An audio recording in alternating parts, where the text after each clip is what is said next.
గునుగాక దేవుని స్తోత్రం చెప్దామా? హల్లెలూయా. మంచిది. గడిచినటువంటి దినములన్నిటిలో కూడా ప్రభువు తన ఉచితమైన కృప చూపించి ఇప్పటి వరకు సజీవ లెక్కలో నిలబెట్టి 2025 చివరి నెలలో ఉన్నాం. అంటే చివరి నవంబర్ నెల, తర్వాత డిసెంబర్, కాబట్టి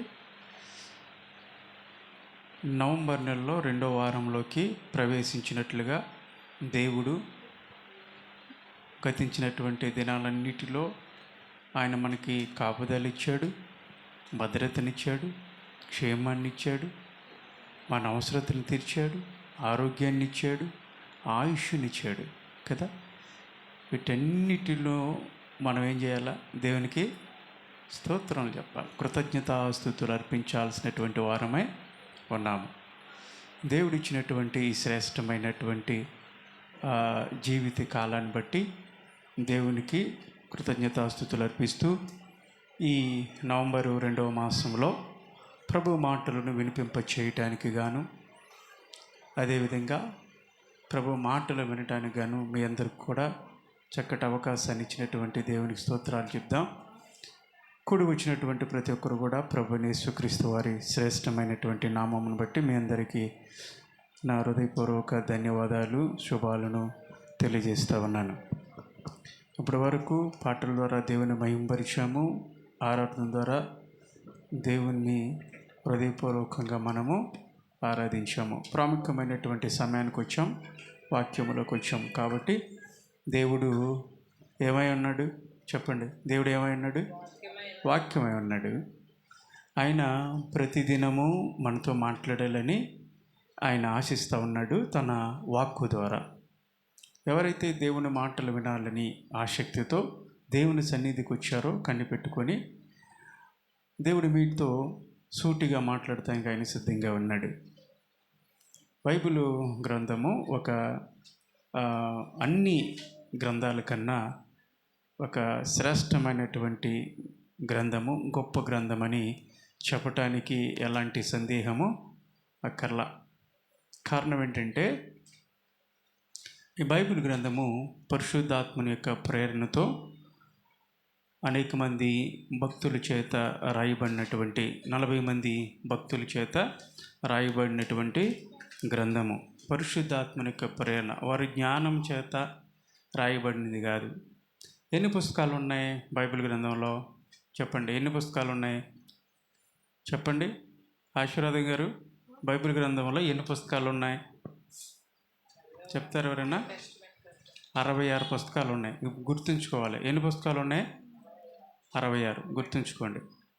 66 పుస్తకాలు కలిగినటువంటి ఈ గ్రంథంలో 1189 అధ్యాయాలు ఉన్నాయి. 1189 అధ్యాయాలు ఉన్నాయి. 31,102 వచనాలు కలిగినటువంటి 66 పుస్తకాలు కలిగినటువంటి ఈ గ్రంథం. ఈ గ్రంథాన్ని పరిశుద్ధాత్మ దేవుడు ఒక ముద్ర వేశాడు. ఈ గ్రంథంలో ఆయన ప్రేరణ చేత రాయించి ఈ గ్రంథానికి ఒక ముద్ర వేశాడనమాట. ఈ ముద్ర అంటే దేవుని యొక్క గ్రంథము, దేవుని యొక్క మాటలు, ప్రతి ఒక్కరితో కూడా వాక్యము మాట్లాడుతుంది. అందుకని ఈ రోజున ప్రపంచంలో ఎక్కువగా అమ్ముడవుతున్నటువంటి పుస్తకాలు ఏంటయ్యా అంటే బైబిల్ గ్రంథమే. దేవుని స్తోత్రం చెప్పండి. హల్లెలూయా. ప్రపంచంలో ఎక్కువగా అమ్ముడవుతున్నటువంటి పుస్తకం బైబిల్ గ్రంథమే, ఇంకేం లేదు. మీరు ఎక్కడైనా చూడండి, పరీక్షించండి, పరిశీలించండి, బైబిల్ గ్రంథమే ముందుకెళ్తా ఉంది. ఎందుకు అంటే ఈ బైబిల్ గ్రంథాన్ని చదివి అనేక మంది తమ జీవితాలని మార్చుకొని దేవునికి తమ జీవితాలను అర్పించుకొని ఉన్నతంగా తీర్చబడటమే కాదు కానీ అనేక మందికి దీవెనకరంగా, ఆశీర్వాదకరంగా మార్చబడుతూ ఉన్నారు. ఎవ్వరూ మార్చలేనటువంటి వ్యక్తులను, ఏ చట్టాలు కానీ ఎవ్వరు కూడా మార్చలేనటువంటి వ్యవస్థలు చాలా ఉన్నాయి. కానీ బైబిల్ గ్రంథము ప్రతి ఒక్కరిని కూడా ఈ రోజున మార్చగలుగుతూ ఉంది. అంత గొప్ప పుస్తకంగా బైబిల్ గ్రంథాన్ని మనము చూడవచ్చు. ఈ బైబిల్ గ్రంథంలో ఈ రోజున దేవుడు మనతో ఏం మాట్లాడదలుచుకున్నాడో జాగ్రత్తగా కనిపెట్టినట్లయితే పరమగీతాలు బైబిల్ గ్రంథం ఉన్నటువంటి వాళ్ళందరూ కూడా తీయాలి. పరమగీతములు 1వ అధ్యాయము 4వ వచనాన్ని ఈ ధనాంశంగా మనము చదువుకుందాం. అక్కడ ఒక మాట ఉంది, ఆ మాటను మనము ధ్యానిద్దాము. పరమగీతములు 1వ అధ్యాయము 4వ వచనం. నల్లని 4వ వచనం. నన్ను ఆకర్షించుము, మేము నీ యొద్దకు పరిగెత్తి వచ్చేదము. రాజు తన అంతఃపురములోనికి నన్ను చేర్చుకొనెను. నిన్ను బట్టి మేము సంతోషించి ఉత్సాహపరచబడెదము. ద్రాక్షారసము కన్నా నీ ప్రేమను ఎక్కువగా స్మరించెదము. చాలమ్మా, దేవుని స్తోత్రం చెప్పండి. ఈ మాట నాతో చెప్పండి. రాజు తన అంతఃపురములోకి నన్ను చేర్చుకొనెను. అదేగా అక్కడ ఉన్న మాట. ఇప్పుడు చదివినటువంటి వాక్యములో చాలా మాటలు మనము ధ్యానించుకోవచ్చు, కానీ ఈ ఒక్క మాటనే మనం ఈ ప్రాముఖ్యంగా ఈరోజు మనం చర్చించుకుందాం. దేవుని గ్రంథంలో ప్రతి ఒక్క మాట కూడా పరిశుద్ధాత్మ దేవుడు ముద్రించాడని ఇందా చెప్పా. ఆయన ముద్ర, ఆయన సీల్ ఇక్కడ వేయబడి ఉంది. ఒక పేపర్ని గనక పేపర్ మీద ఏదన్నా రాసిన తర్వాత ఒక గవర్నమెంట్ యొక్క ముద్ర పడితే అది ఎంత వ్యాలిడిటీ. ఏమండి, ఇది ప్రభుత్వం వారు ఇచ్చారు, ఇక తిరిగి లేదు అంటారు. ప్రభుత్వమే ఏదైనా ఒక పట్టా కానీ ఒక పేపర్ కానీ ఇచ్చినప్పుడు దానికి చాలా వాల్యూ ఉంటుంది. అయితే దేవుని వాక్యము పరిశుద్ధాత్మని యొక్క సీల్ వేయబడింది, ముద్ర వేశాడు ఆయన ఇక్కడ. కాబట్టి ఇందులో ఉన్నటువంటి ప్రతి ఒక్క మాటను మనం జాగ్రత్తగా పరిశీలిస్తే అనేకమైనటువంటి ఆధ్యాత్మిక సత్యాలు ఇందులో దాచబడ్డాయి. అందుకే ఒక ఆయన అంటాడు, బైబిలు ఒక నిధండి, ఒక నిధి.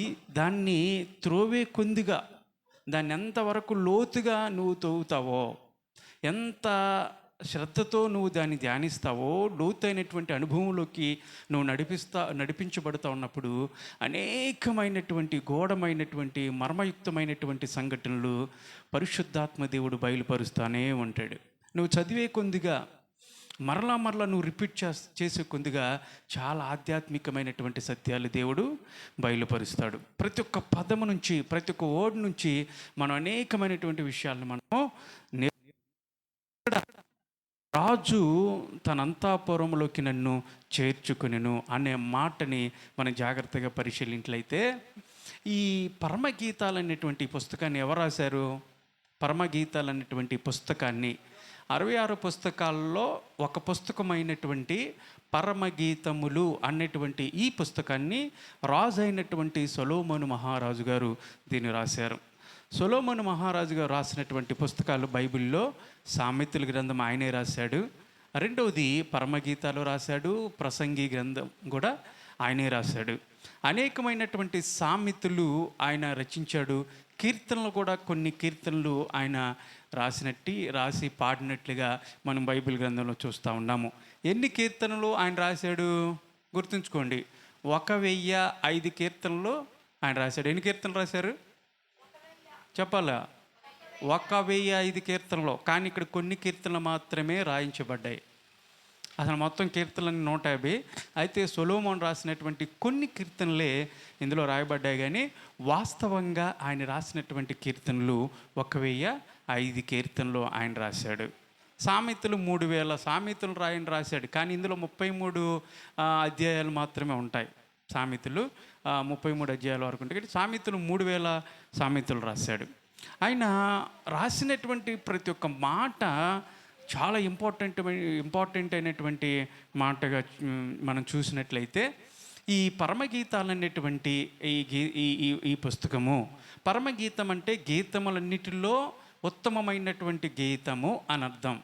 అంటే పాటలన్నిటిలో శ్రేష్టమైనటువంటి పాట అంటారు. ఈ పాట ఒక 10 పాటలు తీసుకున్నామంటే ఈ పాటలో 10 పాటల్లో ఏది ప్రాముఖ్యమైనది, అంటే ఏది బాగుంటుంది, ఏది మొదటి స్థానం ఏమైనా ఇవ్వగలమంటే ఒక పాట అని చెప్తాం కదా.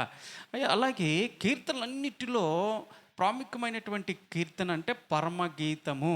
కీర్తనలన్నింటిలో గీతములన్నింటిలో పరమగీతము అని అంటే ప్రధానమైనటువంటి గీతముగా మనం ఎంచబడినప్పుడు, ఈ పరమగీతలు అనేటువంటి పుస్తకంలో ఇప్పుడు చదివినటువంటి మొదటి అధ్యాయము 4వ వచనానికి వచ్చేప్పటికీ, రాజు తన అంతఃపురములోకి నన్ను చేర్చుకునెను.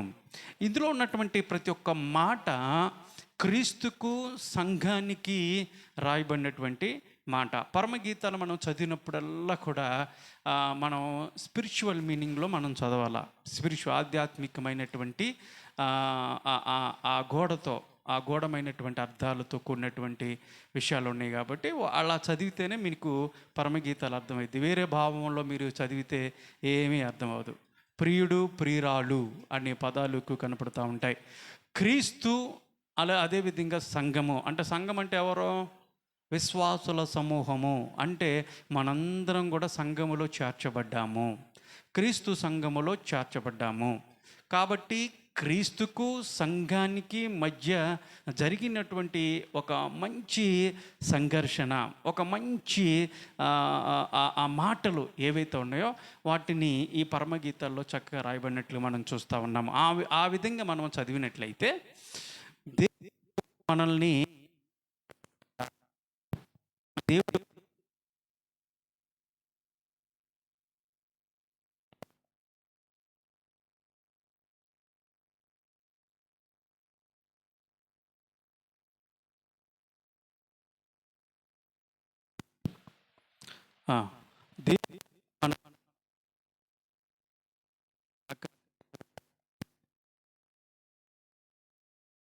హలో,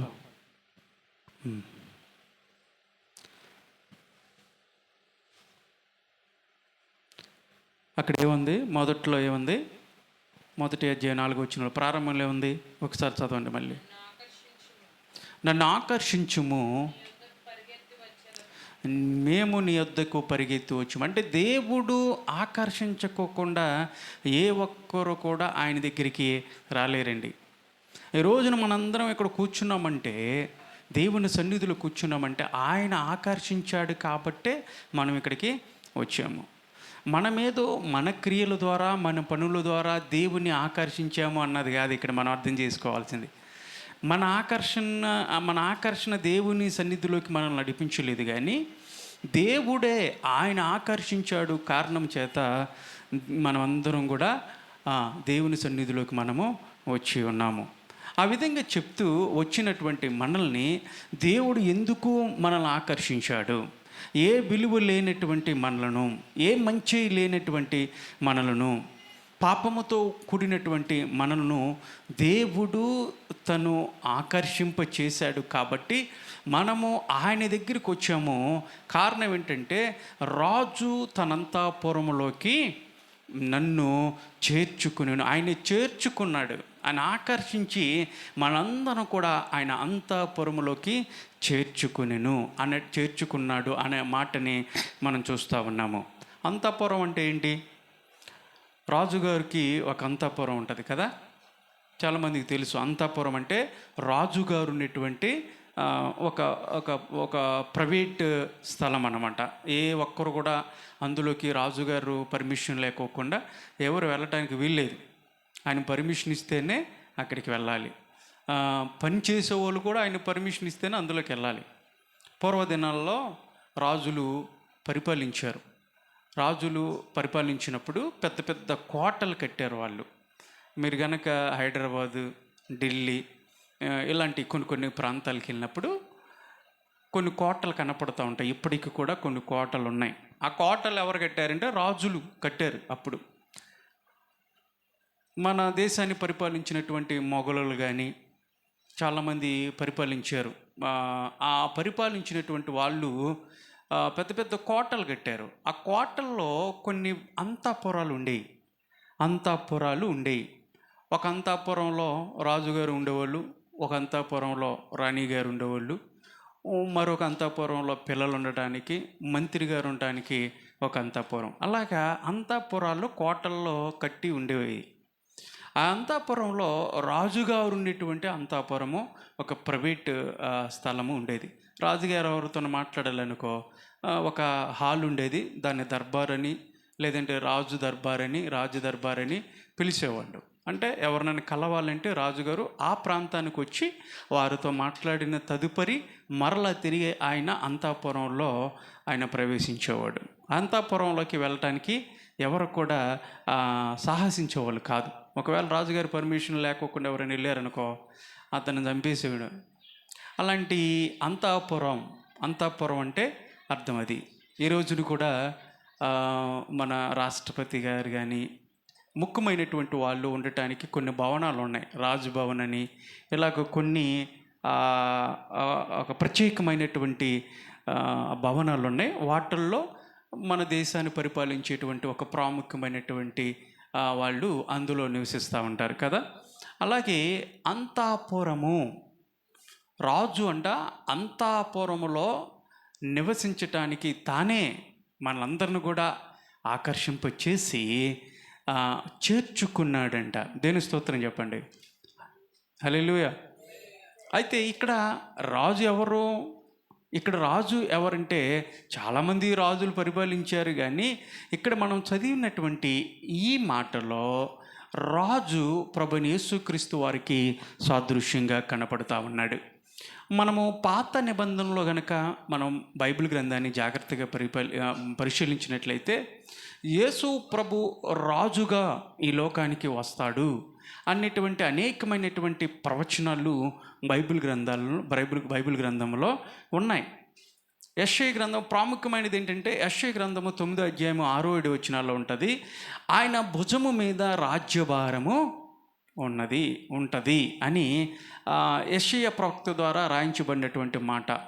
అంటే రాజ్యభారం ఎవరికి ఉంటుందంటే రాజుగా నియమించబడినటువంటి వారికే ఉంటుంది. అంటే యేసు ప్రభు రాజ్యభారము కలిగి ఉంటాడు అని పూర్వకాలంలోనే ప్రవక్తల చేత రాయబడి ఉంచబడినప్పుడు, అంటే యేసు ప్రభు ఈ లోకానికి రాజుగా వస్తాడు అని ప్రవక్తల ద్వారా రాయబడింది. అనేకమైనటువంటి సంఘటనలు మనము పాత నిబంధనలో చూడవచ్చు. యేసు ప్రభు ఈ లోకానికి వచ్చినప్పుడు జ్ఞానులు యేసు ప్రభును సందర్శించడానికి యెరూషలేములోకి వచ్చినప్పుడు మొదటిగా అంతఃపురంలోకి వెళ్ళారు. ఎవరు అంతఃపురం అంటే హేరోదు రాజు యొక్క అంతఃపురం దగ్గరికి వెళ్ళారు. అక్కడికి వెళ్ళి అడుగుతున్నారు, ఆ ప్యాలెస్లోకి వెళ్ళి అడుగుతూ ఉన్నారు, యూదులకు రాజుగా పుట్టినవాడెక్కడా? మేము ఆ నక్షత్రమును చూసి ఆయన ఆరాధించడానికి వచ్చాం, ఆయన పూజించడానికి వచ్చాం. కాబట్టి యూదులకు రాజుగా పుట్టినవాడు ఎక్కడా అని ఎవరిని అడుగుతున్నారు? ఒక యూదా దేశాన్ని పరిపాలిస్తున్నటువంటి హేరోదు రాజును అడుగుతున్నారు. ఒక రాజు దగ్గరకు వచ్చి రాజుగా పుట్టినవాడు ఎక్కడా అడుగుతూ ఉన్నారు. అప్పుడు రాజుగారి కోపం వస్తుందా లేదా? వస్తుంది. అరే, ఇప్పుడు యూదులు పరిపాలిస్తున్నటువంటి రాజు నేను కదా, ఆ చక్రవర్తి నేను కదా, వీళ్ళు ఎక్కడుండో వచ్చి జ్ఞానులు యూదులకు రాజుగా పుట్టినవాడు ఎక్కడైనా నన్ను అడుగుతున్నారేంటి అని రాజుకి కోపం వస్తుందంటే వచ్చింది. అయితే ఇక్కడ గమనించండి, జ్ఞానులు కూడా యేసు ప్రభుని రాజుగా గుర్తించారు. అందుకనే యూదులకు రాజుగా పుట్టినవాడెక్కడ అని అడిగారు. యేసు ప్రభు చనిపోయిన తర్వాత పిలాతు యేసు ప్రభు యొక్క సిలువ పైన ఒక విలాసమును రాయించి ఆ పైన పెడతారు. మీరు సిలువను చూసినప్పుడు పైన ఒక ప్లేట్ కనపడుతూ ఉంటుంది. ఆ ప్లేట్ మీద నజరైడ్ అయినటువంటి యేసు యూదులకు రాజు అని రాయించి పెట్టాడు. INRI అని ఉంటుంది. అంటే నజరేడైనటువంటి యేసు యూదులకు రాజు అని రాయించాడు. అసలు ఆయన యూదులకు రాజు లేదంటే నేనే దేవుని కుమారుని చెప్పుకుంటూ ఆయన తిరుగుతున్నాడనే కదా వాళ్ళు నేరం మోపి యేసుప్రభుని సిలువేసినప్పుడు.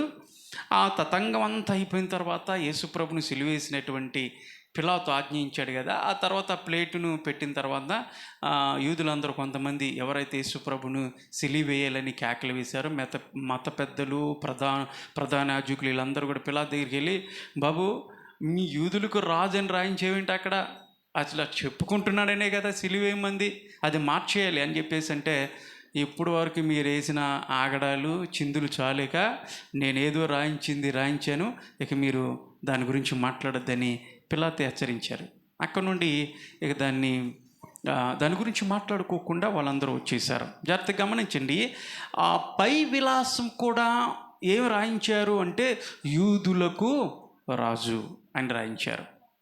ప్రకటన గ్రంథంలో ఒక మాట ఉంటుంది, ఆయన రాజులకు రాజు, ప్రభువులకు ప్రభువు.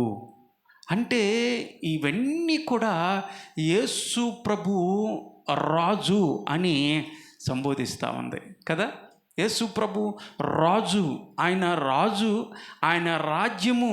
ఆయన అంటాడు, నా రాజ్యము వేరే, నీ రాజ్యం వేరే. పిలాతు అడుగుతాడు, నువ్వు రాజువా అంటాడే. నువ్వు రాజు అంటే అవును నువ్వు అన్నట్లే నేను రాజునే అంటాడు. స్వయంగా యేసుప్రభు ఒప్పుకున్నాడు, నేను రాజునే, అయితే నా రాజ్యం వేరు, మీ రాజ్యం వేరు అని చెప్పాడు. నాది పరలోక సంబంధమైనటువంటి రాజు. ఇక్కడ జాగ్రత్త గమనించండి, ఆయన రాజు కాబట్టే అంతఃపురములోకి మనల్ని ఏం చేశాడంట, చేర్చుకున్నాడు. ఆయన రాజు, ఆయన రాజే. జాగ్రత్తగా పరిశీలించినట్లయితే ఈ ప్రకటన గ్రంథంలోనే ఒక మాట ఉంటుంది, యేసు ప్రభు మనందరిని కూడా ఆయన చేర్చుకున్నాడు. ఆయన విలువైనటువంటి రక్తం చేత మనల్ని కొని, ఏ విలువ లేనటువంటి మనలను, పాపులము, అపరాధులము, దోషులమైనటువంటి మనలను యేసయ్య తన స్వరక్తం ఇచ్చి మనల్ని కొన్నాడంట. ఈ వేటిలో నుంచి కొన్నాడంటే ఆయా భాషలు మాట్లాడేటువంటి వాటిలో నుంచి, ఆయా జాతుల్లో నుంచి, ఆయా వంశములో నుంచి ఆయన ప్రత్యేకముగా ఆయన కొని ఒక రాజ్యమును స్థాపించాడంట. దేని స్తోత్రం చెప్పండి, హల్లెలూయా. ఆ రాజ్యము క్రీస్తు రాజ్యము. ఆ రాజ్యములో మనందరం కూడా ఉండాలని మనందరం కూడా యేసయ్య రక్తముతో ఆయన ఏం చేశాడు, మనందరినీ కొన్నాడు. కొన్నాడు ఆయన విలువైనటువంటి రక్తాన్ని పెట్టి ఆయన కొన్నాడు. ఆయన రాజ్యములోకి మనం అందరం ఉండాలని. పెంతెకొస్తు రోజున యేసు ప్రభు ఆయన ఆరోహణం అవుతూ ఉన్నప్పుడు అందరూ కూడా చూస్తూ ఉన్నారు. అక్కడ శిష్యులతో దేవుడు యేసయ్య మాట్లాడుతున్నటువంటి ఒక మాట ఏంటంటే, నేను నా తండ్రి వద్దకి వెళ్తా ఉన్నాను, నా తండ్రి దగ్గర అనేకమైనటువంటి నివాసాలు ఉన్నాయి, నేను వెళ్ళి మీ కొరకు నేను అక్కడ ఏం ఏర్పాటు చేస్తా ఉన్నాడు, నివాసాన్ని ఏర్పాటు చేస్తానన్నాడు. దేవుని స్తోత్రం కలుగును గాక. అంటే ఆయన రాజ్యములోకి ప్రతి ఒక్కరూ కూడా వెళ్ళాలని చెప్పేసి దేవుడు ఆయన ఆకర్షించాడు, మనందరిని కూడా ఆయన చేర్చుకున్నాడు. ఆయన ఎంత ప్రేమ గల దేవుడు అండి. ఆయన మనల్ని చేర్చుకున్నాడంట. ఆయన అంతఃపురంలోకి ఏ ఒక్కరు కూడా ప్రవేశించలేనటువంటి అంతఃపురంలోకి దేవుడే మనందరినీ ఆయన దగ్గరకు మనందరిని కూడా చేర్చుకున్నాడు. రాజుగారి దగ్గరికి, రాజు అంతఃపురంలోకి ఏ ఒక్కరు కూడా ప్రవేశించడానికి వాస్తవికంగా ఎవరికి కూడా అధికారం లేదు, ఎవరికి కూడా యోగ్యత లేదు, ఎవరు కూడా సాహసించడానికి కూడా ఎవరు కూడా ఇష్టపడినటువంటి, అంటే సాహసించలేనటువంటి పరిస్థితులు ఉన్నప్పుడు దేవుడే ఆయన ఆకర్షించి ఆయన అంతఃపురంలో ఆయనకి సమీపంగా, ఆయనకి దగ్గరగా ఆయన మనల్ని చేర్చుకున్నాడు. ప్రపంచంలో ఈ రోజున చాలా మతాలు ఉన్నాయి.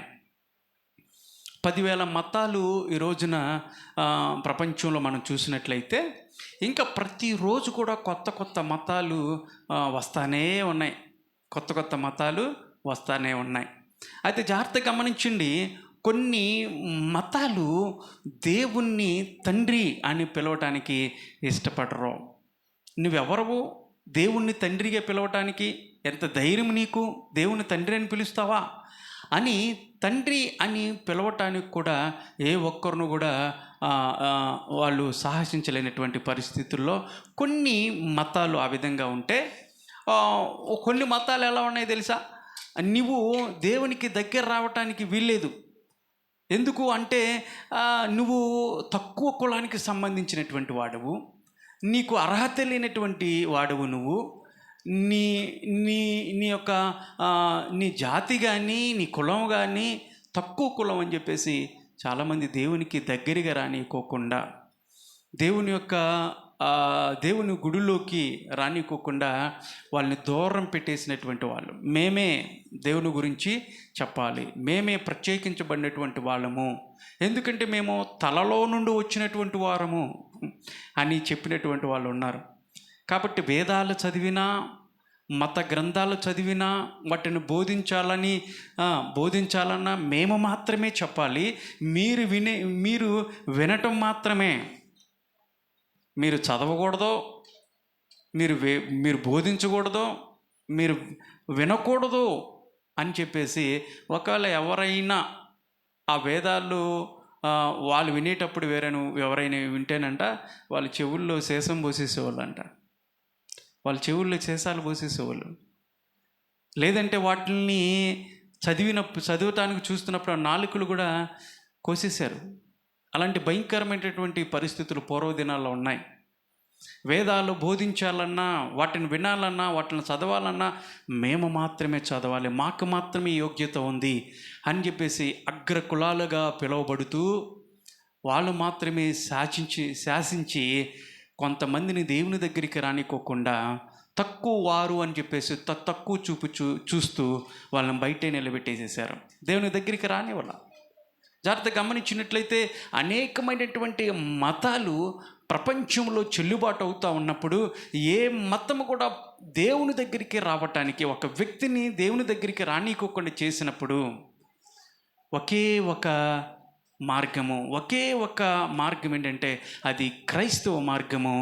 క్రైస్తత్వం చెప్పింది నీ జాతితో పని లేదు, నీ వర్గానితో పని లేదు, నీ మతానితో పని లేదు, నీకున్నటువంటి స్టేటస్ ఏదైతే ఉందో నీ స్థాయితో పని లేదు, కానీ అందరూ కూడా ప్రభు దగ్గరికి రావచ్చు, స్వేచ్ఛగా దేవుని ఆరాధించుకోవచ్చు. ఇక్కడ ఏమైనా రెస్ట్రిక్షన్స్ ఉన్నాయా చెప్పండి? మీరు రావద్దని చెప్పేసి ఎవరైనా చెప్పారా? లేదు, మీరు బయట ఉండాలి, మీ యొక్క స్థాయిని బట్టి కొంతమంది వరకు దేవుని సన్నిధికి రావాలి, మిగతా వాళ్ళందరూ బయట నిలబడిపోండి, బయట ఉండాలి అని చెప్పేసి ఏమన్నా పెట్టారు? ఇక్కడ రెస్ట్రిక్షన్స్ లేవు. యేసు ప్రభు దగ్గరికి రావటానికి ఏ రెస్ట్రిక్షన్స్ లేవు. నువ్వెవరైనప్పటికీ కూడా, ఏ కులం అయినప్పటికీ కూడా, నువ్వెక్కడున్నప్పటికీ కూడా దేవుని దగ్గరికి నువ్వు చక్కగా రావచ్చు, స్వేచ్ఛగా ఆరాధించవచ్చు, స్వేచ్ఛగా ఆయన్ని మహింపరచవచ్చు, స్వేచ్ఛగా ఆయన్ని ప్రార్థించవచ్చు.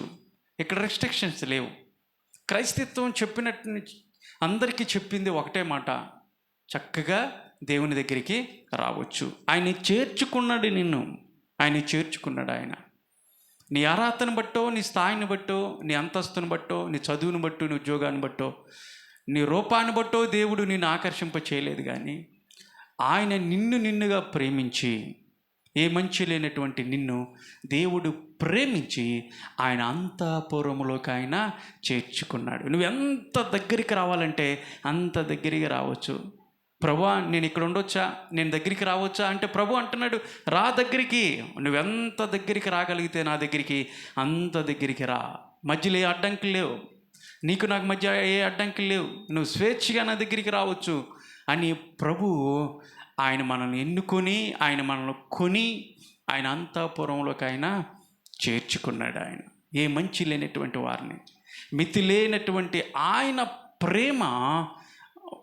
ప్రేమ చేత మనందరం కూడా ఆయన ఆకర్షింపచేసి ఆయన అంతఃపురంలోకి, ఆయన అతి సమీపానికి ఆయన దగ్గరగా మనల్ని చేర్చుకున్నాడు అన్న మాటను గురించి మనం ఆలోచన చేసినట్లయితే బైబిల్ గ్రంథంలో నిర్గమాకాండము 6వ అధ్యాయము 7వ వచనంలో ఒక మాట ఉంటుంది చూడండి.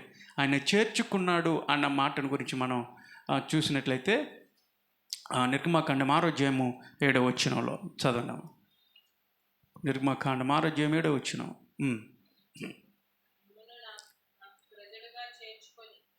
మిమ్ములను నా ప్రజలుగా చేర్చుకొని మీకు ఏమై ఉంటాడన్నాడు? దేవుడినై ఉంటాను.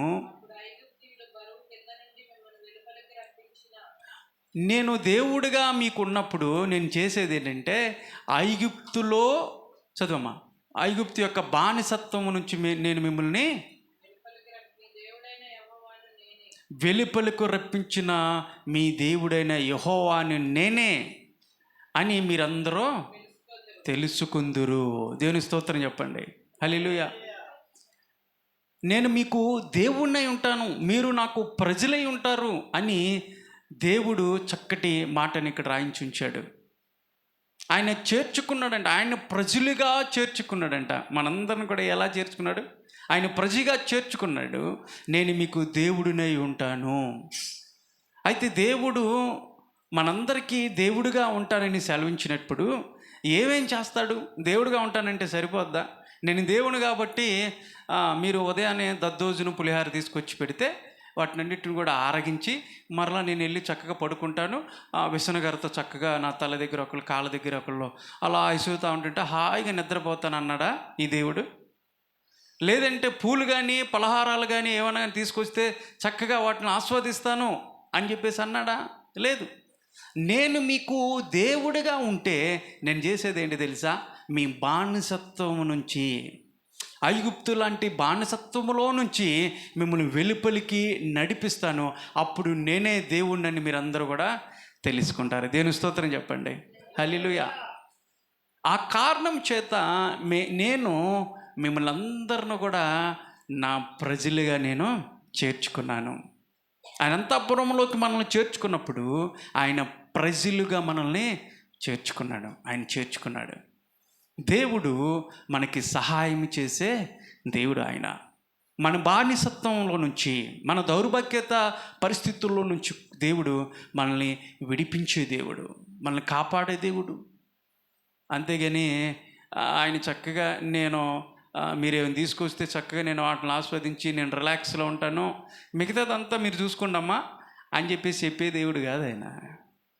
ఈ సమయం వరకు నేను ఉంటాను, ఈ సమయం దాటిన తర్వాత ఇంక మీరు ఏ పూజలు చేసినా ఏం చేసినప్పటికి కూడా ఇంక నేను ఉండను, నేనేమో వాటిని స్వీకరించనని చెప్పే దేవుడు కాదు ఆయన. ఎల్లవేళలా ప్రతి క్షణం ప్రతి దినం దేవుడు మనల్ని కాపాడుతూనే ఉన్నాడు. జాగ్రత్తగా గమనించండి. ఆయన మనల్ని చేర్చుకున్నాడు, ఆయన ప్రజలుగా మనల్ని చేర్చుకున్నాడు. మన బానిసత్వం నుంచి ఏ పరిస్థితుల్లో నువ్వు ఉన్నావో, ఎలాంటి భయంకరమైనటువంటి పరిస్థితుల్లో ఉన్నావో, ఎలాంటి కృంగుబాటులో నువ్వు ఉన్నావో, నిరుత్సాహంతో ఉన్నావో, అలాంటి పరిస్థితుల నుంచి కొంతమంది జీవితాల్లో భయంకరమైనటువంటి విపత్తులు, భయంకరమైనటువంటి శ్రమలు, వేదనలు వాళ్ళ మీద భారంగా పడినప్పుడు తల్లడిల్లిపోతూ ఉంటారు. తట్టుకోలేనటువంటి పరిస్థితులు ఉన్నప్పుడు ఈ ఉదయకాల సమయంలో వారిని బట్టి ప్రభు సెలవిస్తుంది ఏంటి తెలుసా? నేను మీకు దేవుడినై ఉన్నాను గనుక నేనేం చేస్తాను తెలుసా? ఖాళీగా ఉన్నావు, నువ్వు ఏ ఇబ్బందులు అయితే ఉన్నావో, ఏ భారాన్ని అయితే నువ్వు మోస్తూ ఉన్నావో, ఆ భారాన్ని, ఆ బానిసత్వం నుంచి నేను నిన్ను విముక్తిని చేస్తాను, నిన్ను విడిపిస్తాను, నిన్ను వెలుపలకు నడిపిస్తాను. ఆ కారణం చేత నువ్వు తెలుసుకుంటావు నేనే యెహోవానని. దేవుని స్తోత్రం చెప్దాం. హల్లెలూయా. కాబట్టి దేవుడు ఆయన ప్రజలుగా మనల్ని చేర్చుకున్నాడు. రెండో చూద్దాం, చేర్చుకునే అనే మాట రెండో చూసుకున్నట్లయితే కీర్తన గ్రంథము 65వ కీర్తన 4వ వచనంలో కూడా ఒక మాట ఉంటుంది. 65వ కీర్తన 4వ వచనంలో ఒక మాట నేను చదువుకుందాం. 65వ కీర్తన 4వ వచనం ఎవరు తీస్తారు చదవండి.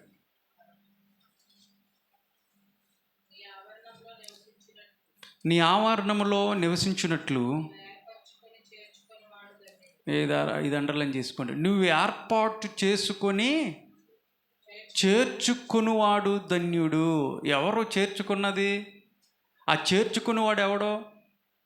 దేవుడు. దేవుని స్తోత్రం చెప్పండి. హల్లెలూయా. యేసయ్య మనల్ని చేర్చుకున్నాడు కాబట్టి మనం ఎలాంటి వాళ్ళం అంట? ధన్యులం. మరొక మాటలో చెప్పాలంటే మనం ఎప్పుడు ధన్యులం అవుతామంటే దేవుని యొక్క ఆలయములో, ఆయన సన్నిధిలోకి ఎప్పుడైతే మనము చేర్చుకోబడతామో అప్పుడు మనము ధన్యులు అవుతాం. మన జీవితాలు ధన్యవంతమైనటువంటి జీవితాలుగా మార్చబడతాం. ఆయన ఆలయంలోకి ఆయన చేర్చుకున్నాడంట మనందరం కూడా. మనందరం వచ్చాముగా ఈ ఆలయంలోకి. ఆయన చేర్చుకున్నాడు మనల్ని. ఆయన మాత్రమే చేర్చుకున్నాడు కాబట్టి మనందరం ఇక్కడ ఉన్నాం. ఎక్కడెక్కడోళ్ళమో, ఏ ప్రాంతం నుంచి ఉన్నటువంటి వాళ్ళమో దేవుడు మనల్ని చేర్చుకున్నాడు. ఆయన ఆలయంలోకి, ఆయన సన్నిధిలోకి మనందరినీ ఆయన చేర్చుకున్నాడు. కాబట్టి ధన్యవంతమైనటువంటి జీవితాలుగా ఈ రోజున ఉన్నాయి ఆయన ఆలయంలో ఉన్నటువంటి వారు మాత్రమే. దేవునికి వేరుగా ఆలయం వెలుపుట ఉన్నటువంటి వాళ్ళందరూ కూడా లోకానుసారమైనటువంటి వ్యక్తులుగా ఉన్నప్పుడు, లోకములో మిళితమైనటువంటి మనందరం కూడా, ఒకప్పుడు లోకానుసారంగా బ్రతికినటువంటి మనందరం కూడా దేవుడు ప్రత్యేకించబడి ఆయన మన ఆకర్షించి ఆయన ప్రజలుగా మొదటగా చేర్చుకున్నాడు. రెండవది ఆయన ఆలయంలోకి మనల్ని చేర్చుకున్నాడు ఆయన. మూడోది కూడా చూద్దామా? అపోస్తుల కార్యము 7వ అధ్యాయము 59వ వచనం. చేర్చుకున్నాడు అనే మాటని అపోస్తుల కార్యములు 7వ అధ్యాయము 59వ వచనంలో ఇక్కడ స్టెఫను ఒక మాట చెప్తా ఉన్నాడు. స్టెఫను రాళ్ళతో కొట్టారు. ప్రభును గురించి మొరపెడుతూ, యేసు ప్రభువా నా ఆత్మను చేర్చుకొనుమని స్టెఫను పలుకుచుండగా వారు అతన్ని రాళ్ళతో కొట్టారు. చేర్చుకో అని పిలుస్తున్నాడు. ఎవరైనంటే స్టెఫను యేసు ప్రభుని గురించి ప్రకటిస్తూ ఉన్నాడని అక్కడ ఉన్నటువంటి వాళ్ళు, యూదులు ఎవరైతే ఉన్నారో వాళ్ళందరూ కూడా స్టెఫను రాళ్ళతో కొట్టి చంపేశారు. ఆ రాళ్ళతో కొట్టుతూ ఉన్నప్పుడు స్టెఫను చెప్తున్నటువంటి మాట, అయ్యా నా ఆత్మను చేర్చుకో, యేసు ప్రభువా నా ఆత్మను చేర్చుకో. జాగ్రత్తగా గమనించండి. శరీరము కొంత సమయంలో మృతమైపోతుందని తెలుసు. శరీరము ఈ మట్టిలో కలిసిపోద్ది అని స్టెఫన్కి తెలుసు. కానీ ప్రాముఖ్యమైనది ఏంటంటే ఆత్మ. మన ఆత్మే ప్రాముఖ్యమైనది. కాబట్టి ఆత్మ ఎవరి దగ్గరుంటే భద్రత ఉంటుందో, ఎవరి చేతుల్లో పెడితే సురక్షితంగా ఉంటుందో స్టెఫన్కి తెలుసు. కాబట్టి చక్కటి ప్రార్థన చేస్తున్నాడు. యేసు ప్రభువా నా ఆత్మను చేర్చుకో అని చెప్తున్నాడు. ఆయన చేర్చుకునేవాడు కాబట్టి, మూడవది ఇక్కడ చూసినట్లయితే ఆయన చేర్చుకునేవాడు కాబట్టి స్టెఫను చేస్తున్నటువంటి ప్రార్థన, నా ఆత్మను నీ దగ్గర చేర్చుకో, నీ దగ్గర మాత్రమే ప్రభువా సురక్షితంగా ఉంటుంది. యేసు ప్రభు వాస్తవంగా చెప్పాలంటే ఈ అపోస్తుల కార్యములు 7వ అధ్యాయంలోనే యేసు ప్రభు అంటే ఈ లోకానికి రావాల్సిన వాడై ఉన్నాడు. అయితే యూదులు పరిశుద్ధాత్మ దేవుణ్ణి అక్కడ ఎదిరించారు. ఆ 7 రోజుల్లో ఏమంటారంటే, కొన్ని బైబిల్ గ్రంథాలు ఉంటాయి, ఆ పైన ఉంటుంది వన్ ఇయర్ అని ఉంటుంది. యేసు ప్రభుని చంపేసిన తర్వాత, సిలువు పైన మరణించిన తర్వాత యూదులందరూ కూడా అబద్ధ సాక్ష్యాలు పలికి యేసు ప్రభుని సిలువ శిక్షకు అప్పగించినప్పుడు, యేసు ప్రభు చనిపోయిన తర్వాత ఆయన పరలోకంలోకి వెళ్ళిపోయిన తర్వాత పరిశుద్ధాత్మ దేవుడు ఇక్కడికి వచ్చాడు. యేసుప్రభు చెప్పిన మాట ఏంటంటే, పెంతెకొస్తు రోజున నేను తండ్రి దగ్గరికి ఎత్తబడకపోతే ఆదరణకర్త ఇక్కడికి మీ దగ్గరికి రాడు. ఆదరణకర్త అంటే ఎవరు? పరిశుద్ధాత్మ దేవుడు మీ దగ్గరికి రావాలంటే నేను ఎత్తబడాలి, నేను వెళ్ళాలి అని చెప్పేసి శిష్యులకి చెప్పినప్పుడు, అంతకుముందు శిష్యులతో అక్కడ ఉన్నటువంటి వ్యక్తులందరికీ చెప్పారు, దేన్నైనా సరే క్షమాపణ, నువ్వేం చేసినప్పటికీ కూడా క్షమాపణ ఉంటుంది. కానీ పరిశుద్ధాత్మ దేవుణ్ణి ఎవరైతే వ్యతిరేకిస్తారో, పరిశుద్ధాత్మ దేవుని ఎవరైతే దూషిస్తారో వాళ్ళకి క్షమాపణ లేదని స్వయంగా యేసుప్రభు చెప్పినప్పుడు, యేసుప్రభు వెళ్ళిపోయిన తర్వాత పరిశుద్ధాత్మ దేవుడు ఈ లోకానికి వచ్చినప్పుడు యూదులు ఏం చేశారు తెలుసా? పరిశుద్ధాత్మను కూడా దూషించారు. వాళ్ళు పరిశుద్ధాత్మ కూడా వ్యతిరేకంగా నిలబడినప్పుడు దేవుడు అక్కడ చూస్తూ ఉన్నాడు. స్టెఫను పైన చూస్తూ ఉన్నప్పుడు, మీరు తర్వాత చదువుకునే 7వ అధ్యాయంలో యేసు ప్రభు ఆయన సింహాసనం మీద నుండి నిలబడినట్టుగా చూస్తూ ఉన్నాడు. పరలోకము తెరవబడినట్లుగా అక్కడ దేవుని కుమారుడు నిలబడుట నేను చూశానని చెప్తాడు. నిలబడటం అంటే ఏంటి తెలుసా? రాజుగారు నిలబడితే ఏమైంది? మూడిందని అర్థం. ఎవరికో మూడిందని అర్థం.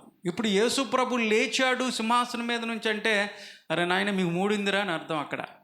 ఎప్పుడైతే ఆ మాట స్టెఫన్ చెప్పాడో వాళ్ళకి దేవుడు లేవటం లేచి నిలబడటం అనే అర్థాన్ని ఇచ్చేటువంటి ఆంతర్యము యూదులకి తెలుసు కాబట్టి, అంటే మాకు మూడింది అంటున్నావరా నువ్వు, అంటే మేము అట్లా కనపడుతున్నాం మీకు అని చెప్పేసి స్టెఫన్ని రాళ్లతో కొట్టడం ప్రారంభించారు. రాళ్లతో కొట్టి చంపేశారు అక్కడ. అలాంటి పరిస్థితుల్లో స్టెఫను చేసినటువంటి ప్రార్థన. ఈ రోజున చాలామంది క్రైస్తవుల మీద చాలా పోరాటాలు జరుగుతూ ఉన్నాయి. నైజీరియాలో చాలా క్రైస్తవుల మీద చాలా హత్యలు, కొన్ని వేల మందిని వాళ్ళ ఓచకోత కోస్తూ ఉన్నారు.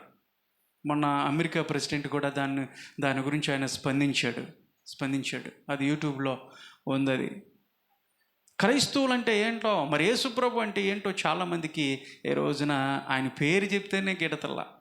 ఆయన పేరు చెప్తే ఇల్లు కూడా ఇవ్వట్లా. మేము ఇల్లు మారాం మొన్న ఈ మధ్య, అంటే మూడు రోజులు అవుతుంది అనుకుంటా మారి. ఇల్లు ఎత్తుక్కుంటానికి వెళ్ళినప్పుడు మీరు క్రిస్టియన్స్ అండి, క్రిస్టియన్స్కి అయితే ఇల్లు ఇవ్వమండి అంటున్నారు. మొహం ముందే చెప్పేస్తూ ఉన్నారు. ఎవరికి ఇస్తారంట? ఎవరికి ఇస్తారు? లోపల పెట్టేసి ఇంత పొగ పెట్టేసి ఇల్లంతా, ఆ డోర్లు అక్కడ ఉన్నాయంతా కూడా, గోడలంతా కూడా నల్లగా వేసి పడేసి కంపుకుంటూ చేసే వాళ్ళకి ఇస్తారంట. వాళ్ళకి ఇస్తారంట. యేసుప్రభు ఏం చేశాడని, అసలు యేసుప్రభు గురించి నీకేం తెలుసు అని చెప్పేసి ఈరోజు చాలామంది గ్రహించే శక్తి లేదండి. చాలామంది అసలు యేసుప్రభు ఎవరో తెలుసుకుంటే నువ్వు ఆ మాట మాట్లాడగలవా?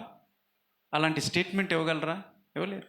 ఈ రోజున క్రైస్తవుల మీద అలాంటి దాడులు ఎందుకు జరుగుతూ ఉన్నాయంటే ఒకరిని చూసి ఒకళ్ళు. ఇప్పుడే కాదు, అది మొదటి శతాబ్దం నుంచే దాడులు అనేవి క్రైస్తవుల మీద జరుగుతూనే ఉన్నాయి. అదేది ఇప్పుడు జరుగుతున్నది కాదు.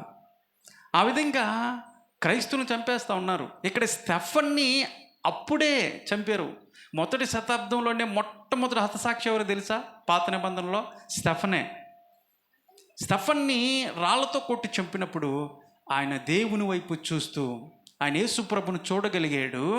అక్కడ చేస్తున్నటువంటి ప్రార్థన, యేసుప్రభు నా ఆత్మ నీకు అప్పచెప్తా. అందుకని బైబిల్ గ్రంథంలో శరీరాన్ని చంపేటువంటి వారికి మీరు భయపడొద్దు, ఆత్మను చంపేటువంటి వారికే. ఆత్మను చంపేది ఎవరో? దేవుడు మాత్రమే. దేవునికి భయపడు నువ్వు అన్నాడు. ఈ శరీరము ఇవాళ ఉంటుంది, రేపు పోతాయి. శరీరాన్ని గాయపరిచేవాళ్ళు, శరీరాన్ని చంపేటువంటి వారికి మీరు భయపడొద్దు. ఈ రోజున దేవుని గురించి ప్రకటిస్తూ ఉంటుంటే వస్తాయి, శ్రమలు వస్తాయి. బహుశా నీ మీద కొన్ని అవమానాలు, నిందలు రావచ్చు, నిన్ను కొట్టొచ్చు, చిత్రహింసలు చేయొచ్చు. అయితే భయపడొద్దు అంటున్నాడు. ఈ శరీరము ప్రాముఖ్యమైనది కాదు, ఆత్మ లోపల ఇంపార్టెంట్. ఆత్మ దేవుని దగ్గర ఉండాలి, నీకు అప్పుడు మాత్రమే సురక్షిత. అందుకే నీ స్టెఫను చెప్తున్నాడు, చేర్చుకో ప్రభువా నా ఆత్మనని. చేసావా ఈ ప్రార్థన? ఆత్మను దేవుని దగ్గర మనము ఆయన దగ్గర ఉన్నప్పుడు మాత్రమే మనకి భద్రత ఉంటుంది. ఎవరైతే యేసు ప్రభు దగ్గరికి వస్తారో ప్రాముఖ్యంగా వాళ్ళ ఆత్మ ఎవరి దగ్గర ఉంటుందో తెలుసా? యేసు దగ్గర, యేసయ్య దగ్గర ఉంటుంది అన్న విషయాన్ని మీరు గుర్తుంచుకోవాలా. స్టెఫనది చేర్చుకో అన్న మాటని మనం చెప్తా ఉన్నాం. రాజుగారు తన అంతఃపురంలోకి తానే చేర్చుకున్నాడు అనే మాటని మనం ధ్యానిస్తూ ఉన్నాం. మొదటగా ఆయన అంతఃపురంలోకి చేర్చుకున్నాడు. రెండో అంతఃపురం కూడా చూద్దామా? రెండో అంతఃపురం కూడా మనం చూసినట్లయితే ఈ అంతఃపురానికి మనం పెట్టే పేరు ఏంటంటే, మొదటి అంతఃపురం ఏంటో చేర్చుకొనబడినటువంటి అంతఃపురము అని పేరు పెట్టినట్టయితే, రెండో అంతఃపురానికి మనం పెట్టే పేరు ఏంటంటే హెచ్చించినటువంటి అంతఃపురం అని పేరు పెట్టవచ్చు. ఇప్పుడు చెప్పండి, బైబిల్ గ్రంథంలో అంతఃపురంలో హెచ్చించబడినటువంటి వ్యక్తి ఎవరైనా చెప్పగలరా? ఇంకొకరు ఇస్తా, లేడీ చెప్పండి. ఎస్తేరు. దేని స్తోత్రం కలుగును గాక. Very good. బైబిల్ గ్రంథంలో అంతఃపురంలో హెచ్చించబడినటువంటి స్త్రీ, 2 పుస్తకాలు వాళ్ళ పేర్ల మీద, 2 స్త్రీల పేర్ల మీద బైబిల్ గ్రంథంలో పుస్తకాలే ఉన్నాయి. ఒకటి ఎస్తేరు గ్రంథం, 2 రూతు గ్రంథం.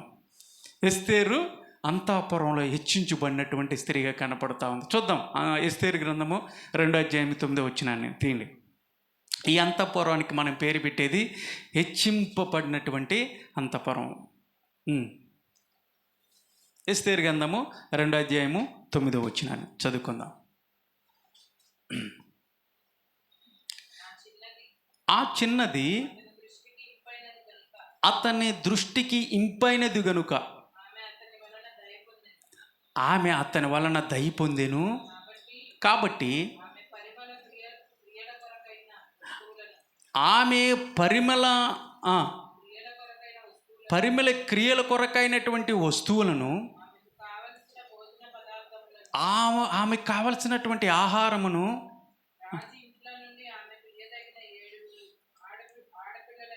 ఎంతమంది అంట, రాజు ఇంటిలో నుంచి ఆమెకి ఎంతమందిని ఇచ్చారంట? 7. అంటే ఆయన రాజుగారు అంతఃపురంలో ఉన్నటువంటి వాళ్ళు 7 ఆమెనికి ఇచ్చారంట. ఆమెకి త్వరగా ఏర్పాటు చేసి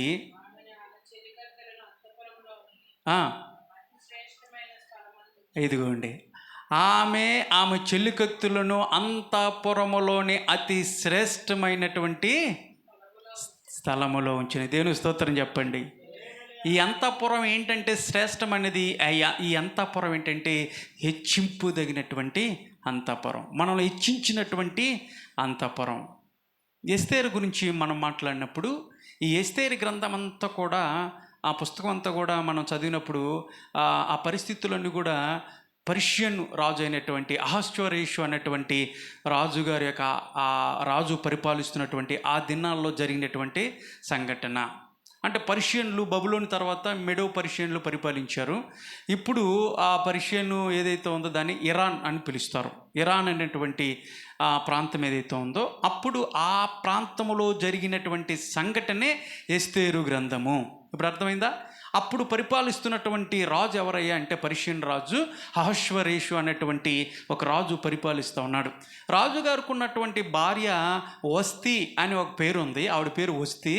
మరి ఏదో ఒక కారణం చేత మరి రాజుగారు పిలిచాడేమో, ఆ పిలవటం వల్ల ఏ కారణం అయితే మనకు తెలియదు, కానీ పిలిచినప్పుడు, రాజుగారు పిలిచినప్పుడు రాలా, ఆ రాణిగారు రాలా. అది మంచి అవనని చెడు ఎందుకో పిలిచాడు ఆయన. పిలిచినప్పుడు వెళ్ళారు కదా, రాణి కదా, కారణం ఏంటంటే గర్వం, మెడబిరుస్తాను. ఆ మెడబిరుస్తాను వల్ల, గర్వం వల్ల రాజుగారి దగ్గరికి రాపోయేపటికే ఆ రాణిని తీసిపడేశాడు. ఇప్పుడు ఆయన పక్కన స్థానం ఖాళీగా కనపడుతూ ఉంది. ఆ రాణి గారి ప్లేసు ఇప్పుడు పూరించాలి, రాజుగారి పక్కన రాణి కావాలిగా. ఆ వస్తీ అనే రాణిని తీసిపడేశాడు. ఇప్పుడు ఒక ప్రకటన చేశారు, రాజుగారికి రాణి కావాలని ప్రకటన చేశారు. దేశం అంతా కూడా ప్రకటన చేశారు. ఆ ప్రకటన చేసినప్పుడు ఎస్తేరు రాణి కూడా, అంటే ఎస్తేరు కూడా ఆ పోటీలోకి ఆవిడ కూడా ఎంటర్ అవ్వడానికి ఒక దరఖాస్తు చేసింది. అయితే ఎస్తేరు ఒక హిబ్రూ నేమ్ ఎవరని చెప్పగలరా? ఎస్తేరు అక్కడ ఉన్నటువంటి ఆ రాజ్యంలో ఉన్నటువంటి పేరు, అది హిబ్రూ పేరు అని చెప్పగలరా? హిబ్రూ పేరు, ఆవిడ నామకరణం. అసలు ఆవిడ యూదురాలు. హిబ్రూ పేరు ఒకటి ఉంది, అదేంటంటే హదస్సా. చెప్పండి పేరేంటి? హదస్సా. హదస్సా అనేటువంటి ఆ స్త్రీ కూడా, మరి ఆ స్త్రీని ఎవరు పెంచారు అని మనం కనుక గమనించినట్లయితే మొర్దెకై అని ఒక వ్యక్తి. ఈ మొర్దెకై అయినటువంటి వ్యక్తి హదస్సా అంటే ఎస్తేరును పెంచాడు, అంటే తండ్రి స్థానంలో ఉండి పెంచాడు. వాస్తవంగా చెప్పుకోవాలంటే పిన్న తండ్రి యొక్క కూతురు ఎస్తేరు. ఎవరు పిన్న తండ్రి? మొర్దెకై యొక్క పిన్న తండ్రి యొక్క కూతురు. ఇప్పుడు చెప్పండి, పిన్న తండ్రి కూతురు ఏమైద్ది? మొర్దెకై యొక్క పిన్న తండ్రి కూతురు మొర్దెకైకి ఏమవుతుంది చెప్పండి? తెలుసా? పిన్న తండ్రి కూతురు ఏమైద్దండి? చెల్లైద్ది, అంతే కదా, చెల్లైద్ది. మొర్దెకైకి ఎస్తేరు చెల్లైద్ది. అయితే ఎస్తేరు యొక్క తల్లిదండ్రులు చనిపోవటం వల్ల కొంచెం ఆవిడ ఆర్ఫన్ అయిపోయింది. అలాంటి పరిస్థితుల్లో మొర్దెకై ఏం చేశాడంటే అడాప్ట్ చేసుకొని పెంచాడు. అంటే తండ్రి స్థానం నుంచి కూతురులాగా పెంచుకున్నాడు. అంటే ఇప్పుడు చెల్లి అన్నా పర్వాలేదు, కూతురు అన్నా పర్వాలేదు. ఆ విధంగా పెంచిన తర్వాత రాజుగారు అనౌన్స్ చేసినటువంటి, రాజుగారికి రాణి కావాలని చెప్పేసి అనౌన్స్ చేసినప్పుడు, అమ్మా ఒకవేళ నీకు రావచ్చేమో, దేవుని దయ, ఆయన కనికరము, ఆయన కృప ఉన్నప్పుడు ఖచ్చితంగా వాటిని మనం పొందగలుగుతాం. కాబట్టి నువ్వు కూడా వెళ్ళు, పోటీల్లో నువ్వు కూడా వెళ్ళు అప్లికేషన్కి డబ్బులు ఇస్తా, నువ్వు కూడా వెళ్ళని చెప్పేసి అప్లై చేసినప్పుడు ఎస్తేరు కూడా వెళ్ళింది. ఎస్తేరు కూడా ఆ పోటీలో పాల్గొంది. వాస్తవంగా అక్కడ ఉన్నటువంటి వాళ్ళందరూ కూడా, ఆ పర్షియన్లో ఉన్నటువంటి వాళ్ళందరూ కూడా యూదులు. బబులోని చెరలోకి వెళ్ళినప్పుడు 3 దఫాలుగా ఇజ్రాయెల్ ప్రజలందరూ కూడా, యూదులందరూ కూడా ఆ చెరలోకి వెళ్ళిపోయారు పట్టుకొని. ఆ 3 దఫాల్లోకి ఒక దఫాగా వెళ్ళినటువంటి బ్యాచ్, మొదటి దఫాలో వెళ్ళినటువంటి 10,000 మంది వెళ్ళారు. ఆ 10,000 మందిలో డానియేలు, తర్వాత షడ్రకు, మిషకు, అబేద్నెగో అనేటువంటి వాళ్ళు మొదటికి వెళ్ళినటువంటి వాళ్ళు. ఈ 2వ దఫాలో వెళ్ళినటువంటి వాళ్ళే వీళ్ళు అనమాట. మొర్దెకయి వీళ్ళు ఆ 2వ దఫాకి వెళ్ళారు. ఎస్తేరు కూడా అందులో ఉందన్నమాట. అప్పుడు యూదులు ఆ చెరలో ఉన్నప్పుడు, ఆ పర్షియన్లు, బబులోను తర్వాత పర్షియన్లు పరిపాలిస్తున్నటువంటి ఆ దినాల్లో జరిగినటువంటి సంఘటన చెప్పాను కదా. ఇప్పుడు ఎస్తేరు రాణిగా ఆవిడ కూడా పోటీలోకి వెళ్ళింది. ఒక అంటే ఒక పండితుడు, ఒక శాస్త్రవేత్త, అంటే బైబిల్ పండితుడు రాస్తూ చెప్తాడు, ఆ పోటీలో 400 మంది వెళ్ళారంట. ఎంతమంది? 400 మందిలో ఒక్కళ్ళనే రాజుగారు ఎన్నుకుంటారు. మరి మిగతా మంది ఏంటండి అంటే, మిగతా మంది ఎవరైతే ఉన్నారో 300 ఎంతమంది 99 మంది ఎవరైతే ఉన్నారో వాళ్ళకి అలాగే ఉండిపోవాలి, బయటికి వెళ్తానికి లేదు. అంటే రాజుగారు వాళ్ళ దగ్గరికి వెళ్ళడం, కానీ వాళ్ళకి అలాగే ఉండిపోవాలి, వాళ్ళ ఆస్థానంలోనే ఉండిపోవాలి, మళ్ళీ పెళ్ళిళ్ళు చేసుకోకూడదు వాళ్ళు. అంటే ఇది ఒక సాహసోపేతమైనటువంటి నిర్ణయం. ఏ ఒక్కరైనా వెళ్తారా? అమ్మ, రాజుగారు ఒక్కరినే ఎన్నుకుంటారు, అందులో నువ్వు లేకపోతే ఇక నువ్వు జీవితాంతం అలాగే ఉండిపోవాలి, నీ కన్యత్వం అంతేక నువ్వు అలా ఉండిపోవాలంటే ఎవరైనా అప్లై చేస్తారా? ఎవరైనా వెళ్తారా పోటీకి? ఎవరు వెళ్ళరు. కానీ అదేంటో 400 మంది సాహసం చేశారు ఆ పోటీల్లోకి. ఆ 400 మందిలో ఎస్తేరు కూడా వెళ్ళింది అందులోకి. అయితే చూడండి, వాళ్ళందరూ కూడా పోటీలోకి వెళ్ళేటప్పుడు ఎన్ని నెలలు వాళ్ళు పరీక్షించారు తెలుసా? 12 నెలల్లో రాజుగారు ఆస్థానంలో వాళ్ళు పరీక్షించబడటం అంటే ఏంటి? రాజుగారు చేసుకున్నటువంటి రాణిగారు ఆవిడ కన్యకై ఉండాలి. ఆవిడ కన్యకో కాదో అన్న విషయాన్ని తెలుసుకోవటానికి 12 నెలలు వాళ్ళని పరీక్షించారు. అంటే ఒకవేళ గర్భం వచ్చిందనుకో, 9 నెలలలోపు రావాలా. 9 నెలల్లో వచ్చేస్తుంది కాబట్టి వాళ్ళకి ఎలిజిబిలిటీ లేదు, పంపించేసేస్తారు. ఒకవేళ రాజుగారిని మోసం చేసేటువంటి ప్రయత్నం జరిగిద్దేమోనని 12 నెలలు వాళ్ళని పరీక్షించడానికి అక్కడే ఉంచారు.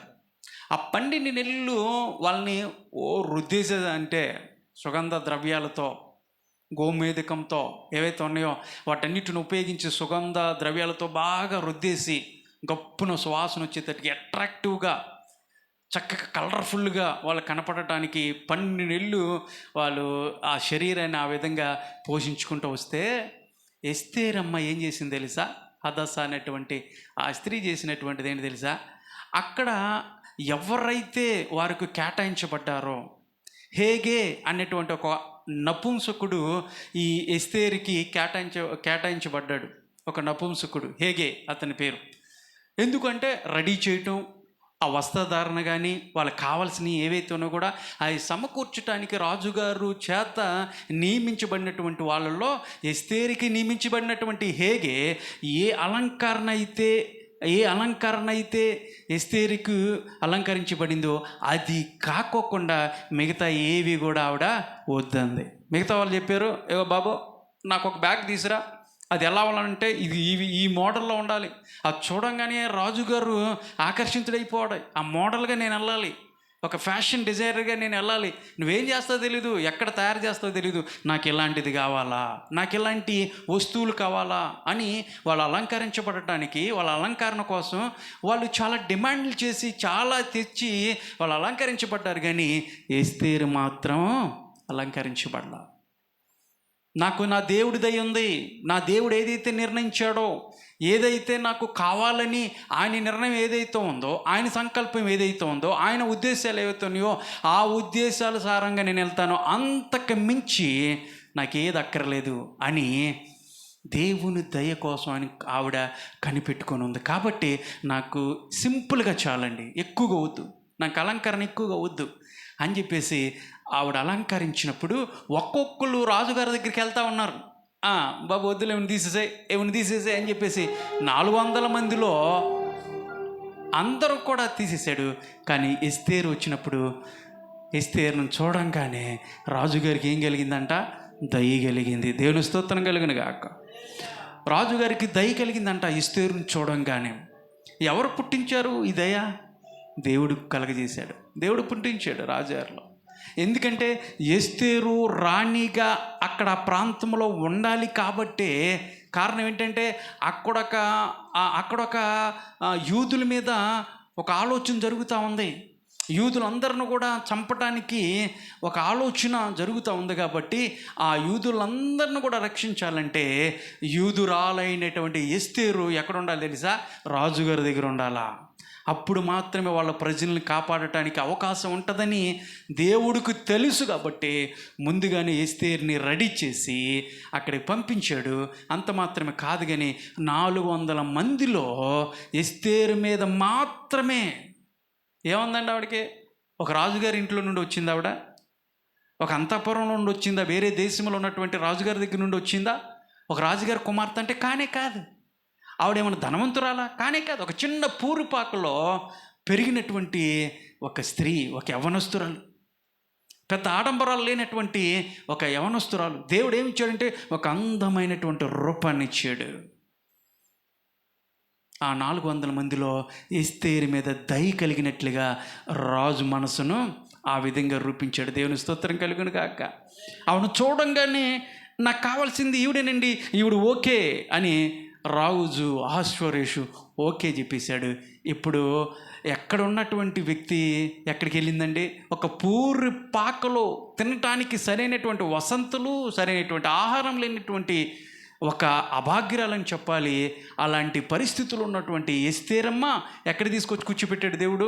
రాజుగారి యొక్క భవనంలో తీసుకొచ్చి రాజుగారి పక్కన సింహాసనం మీద కూర్చోబెట్టాడు. దేవుని స్తోత్రం కలుగును గాక. ఆ ఎస్తేరులో ఉన్నటువంటి ఆ స్థాయికి వెళ్ళటానికి ఎస్తేరంలో ఉన్నటువంటిది ఏంటో తెలుసా? ఆవిడలో ఉన్నటువంటి తగ్గింపు స్వభావం, ఆవిడలో ఉన్నటువంటి దీనత్వం, ఆవిడలో ఉన్నటువంటి దేవుని యందు కలిగినటువంటి భయభక్తులు. అక్కడికి వెళ్ళినప్పుడు కూడా రాణిగా ఉన్నప్పటికీ కూడా అక్కడ ఒక చక్కటి మాట ఉంటుంది. ఏంటంటే ఆవిని పెంచినటువంటి తండ్రి స్థాయిలో ఉన్నటువంటి మొర్దెకయ్య మాటను ఏ రోజు కూడా చూడండి, ఆయన మాటకి విలువను ఇస్తానే ఉందని ఉంటుంది. అరే నేను రాణిని కదా, ఇంక నువ్వు చెప్తే నేనేంటవేంటి, నేను చెప్తే నువ్వు వినాలి. ఇప్పుడు మారిపోయింది అంతా కూడా, పరిస్థితి అంతా కూడా. అనలేదు ఎస్తేరు. అలాంటి సింహాసనం మీద కూర్చున్నటువంటి ఆ ఎస్తేరు కూడా మొర్దెకయ్య యొక్క పెంచినటువంటి తండ్రి స్థాయిలో ఉన్న మొర్దెకయ్య మాట వింటానే ఉంది. తన ప్రజలు ఇబ్బందులు ఉన్నప్పుడు, తన ప్రజలందరూ కూడా, యూదులందరూ కూడా మరి చంపాలని ఒక ప్రణాళిక రచించబడుతూ ఉన్నప్పుడు హామాను చేత ఆ విషయాన్ని తెలిసినటువంటి మొర్దెకయ్య ఎస్తేరుకి రాణికి పంపించాడు వర్తమానాన్ని. ఇదిగో మన ప్రజలందరూ కూడా చంపాలని ఒక ప్రణాళిక నియమించబడిన దగ్గరికి వచ్చేసింది. రాజుగారు పర్మిషన్ ఇవ్వటమే, ఒక్కొక్క పర్మిషన్ ఇస్తే ఆ హామాన్ ఏం చేస్తాడు తెలుసా? మొత్తాన్ని చంపేస్తాడు. కాబట్టి నువ్వు ఆ స్థాయిలో ఉన్నావు. దేవుడు నిన్ను ఎందుకు ఆశీర్వదించాడు తెలుసా? దేవుడు నిన్ను ఎందుకు ఆ స్థానంలో నిలిపాడు తెలుసా? ఇదిగో ఈ విపత్తు నుంచి, ఈ పరిస్థితి నుంచి తప్పించటానికి, రాజుగారి దగ్గర నుంచి ఆ శాసనాన్ని తీసుకురావడానికి దేవుడు నిన్ను ఆ స్థానంలో ఉంచాడు. కాబట్టి దాన్ని ఉపయోగించు. ఒకవేళ నువ్వు ఉపయోగించుకోపోయినప్పటికీ కూడా, దేవుడు నిన్ను ఆశీర్వదించినప్పుడు ఆ ఆశీర్వాదం అందరికీ పంచినప్పటికీ కూడా, నువ్వు మేలుకరంగా లేనప్పటికీ కూడా దేవుడు వేరొకరి చేత అయినా సరే ప్రజలను రక్షిస్తాడు. ఎస్తేరు చేయి జాగ్రత్త అని చెప్పేసి చెప్పినటువంటి ఆ మాట వెంటనే రాణి స్థానంలో ఉన్నటువంటి ఆవిడేం చేసింది తెలుసా? 3 రోజులు ఉపవాసం ఉందంట.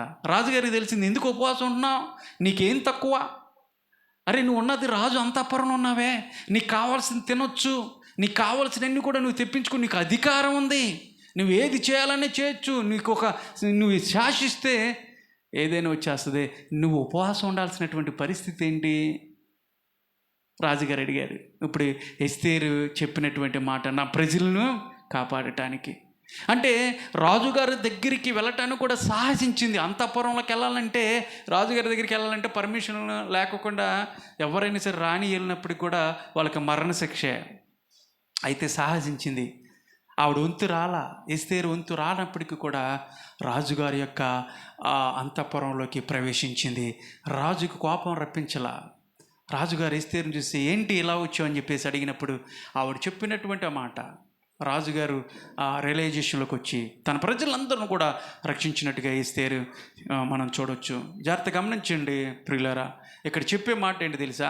ఒకవేళ నీ పరిస్థితి కూడా దీనత్వంగా ఉండొచ్చేమో, దీనదశలో ఉన్నావేమో, వాక్యం సెలవిస్తూ ఉంది మొదట నీ యొక్క పరిస్థితి కొంచెం అయినప్పటికీ కూడా తుదకు అది ఎలా ఉంటుంది తెలుసా? సమృద్ధిగా ఉంటుంది, గొప్ప సమృద్ధిలోకి నడిపిస్తారు. మీరు దేవునికి స్తోత్రం చెప్దాం. హల్లెలూయా. ఇప్పుడు నీ పరిస్థితి కొంచెమే ఉండొచ్చేమో, నీ పరిస్థితి చిన్నగా ఉండొచ్చేమో, కానీ తుదకు ఎవరైతే యేసుప్రభుని ఆశ్రయిస్తారో ఆయన ఆశీర్వదించినప్పుడు, ఆయన దీవించినప్పుడు నువ్వు ఎలాంటి పరిస్థితులకు వెళ్తావు తెలుసా? గొప్ప పరిస్థితులకు వెళ్తావు. దేవుడు గొప్ప సమృద్ధులకి నిన్ను నడిపిస్తాడు. ఆయన నడిపిస్తాడు.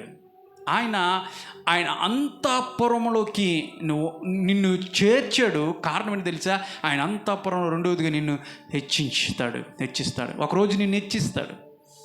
ఈ రోజున ఒకరి దగ్గర చేయి చాపే పరిస్థితుల్లో ఉన్నావేమో, ఒకరోజు నీ ఇచ్చే చేతులుగా నిన్ను మార్చిపోతా ఉన్నాడు. దేని స్తోత్రం కలుగును గాక. నమ్మండి, ఎవరైతే విశ్వాసం ఉంచుతారో. ఈ కంట్రీ ప్రాంతంలో మనం చూస్తూ ఉంటామని చాలామంది అదే పరిస్థితి, సంవత్సరాలు జరుగుతున్నప్పటికి కూడా, ఏళ్ల తరబడి కూడా వాళ్ళ పరిస్థితి ఎలా ఉంటుందంటే అదే జీవన పరిస్థితి. మార్పు లేదు, వాళ్ళ భక్తిలో మార్పు లేదు, వారి జీవన శైలిలో మార్పు లేదు, వాళ్ళ బిడ్డల జీవితాలు అలాగ ఉంటున్నాయి. మరి నీకు లేదా? నా బిడ్డలు ఉన్నతంగా ఉండాలని ఎప్పుడైనా ఆలోచించావా? నా బ్రతుకు మారాలని ఆలోచించావా? నా జీవితం ఉన్నతంగా ఉండాలని ఆశీర్వదించావా? నా కుటుంబ జీవితము ఉన్నతంగా ఉండాలని చెప్పేసి ఆలోచన చేసావా ఎప్పుడైనా? అది ప్రభువు దగ్గరికి వస్తే మాత్రమే నీకు సాధ్యపడుద్ది. ఎందుకంటే ప్రభువు ఆయన నిన్ను హెచ్చించడానికి ఇష్టపడుతూ ఉన్నారు. యేసు ప్రభు దగ్గరికి వచ్చినప్పుడు మాత్రమే ఆయన నిన్ను దీవిస్తాడు, ఆయన నిన్ను ఆశీర్వదిస్తాడు. ఆయన ఆశీర్వదించబడినప్పుడు నువ్వు ఎలా ఉంటావు తెలుసా? ఆయన అంతఃపురంలో నువ్వు హెచ్చించబడిన వాడిగా ఉంటావు, హెచ్చించబడిన దానిగా ఉంటావు. రాజు తాను అంతఃపురంలోకి నన్ను చేర్చుకున్నాడు అని ఇక్కడ సొలొమోను రాజు రాసినప్పుడు ఒక మాట, రాజుగా ప్రభువైన యేసుక్రీస్తు వారు కనపడుతూ ఉన్నప్పుడు ఆయన చేర్చుకున్నాడు మనల్ని. ఆయన అంతఃపురంలోకి ఆయన మనల్ని ఆకర్షింపచేసి ఆయన ఏం చేశాడంటే ఆయన అంతఃపురంలోకి చేర్చుకున్నాడు. ఆయన ప్రజలుగా మనల్ని చేర్చుకున్నాడు, ఆయన ఆలయంలోకి మనల్ని చేర్చుకున్నాడు, మన ఆత్మలు ఆయన దగ్గర సురక్షితంగా చేర్చుకున్నాడు. ప్రభువుని ఎవరైతే అంగీకరిస్తారో, ప్రభువుని ఎవరైతే విశ్వాసం ఉంచుతారో, వారి ఆత్మలన్నీ కూడా దేవుని దగ్గర భద్రంగా సురక్షితంగా ఉన్నాయి. మనమందరం కూడా ఒక రోజున ఆయన అంతఃపురంలోకి, ఆయన నిత్యత్వంలోకి మనమందరం కూడా ఉంటాము. కారణం ఏంటంటే ఆయన అంతఃపురంలోకి మనల్ని చేర్చుకున్నాడు. రెండో అంతఃపురం ఏంటో తెలుసా?